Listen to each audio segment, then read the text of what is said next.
Дорогие друзья, вновь сказки у камина. По вашим просьбам и запросам мы сегодня будем читать большую волчью книгу. Сказка называется «Волк». Один колхозник проснулся рано утром, посмотрел в окно на двор, а на дворе у него волк. Волк стоял около хлева и скреб лапой дверь, а в хлеву стояли овцы. Колхозник схватил лопату и во двор. Он хотел сзади ударить волка по голове, но волк вмиг перевернулся и поймал лопату зубами за ручку. Колхозник стал вырывать у волка лопату. Не тут-то было. Волк так крепко уцепился зубами, что не вырвать.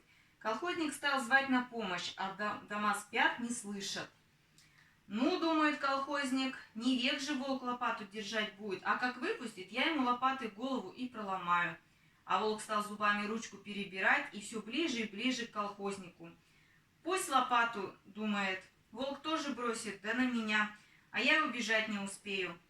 А волк все ближе и ближе. Видит колхозник, дело плохо. Этак волк скоро за ручку схватит. Собрался колхозник со всей силы, да как швырнет волка вместе с лопатой через забор, да скорее в избу. Убежал волк, а колхозник дома всех разбудил. Ведь меня, говорит, у вас под окном чуть волк не заел, а вы спите. Как же так, спрашивает жена, ты управился? А я, говорит колхозник, его за забор выкинул. Посмотрела жена, а за забором лопата, вся волчьими зубами изгрызена. На этом сказочке конец.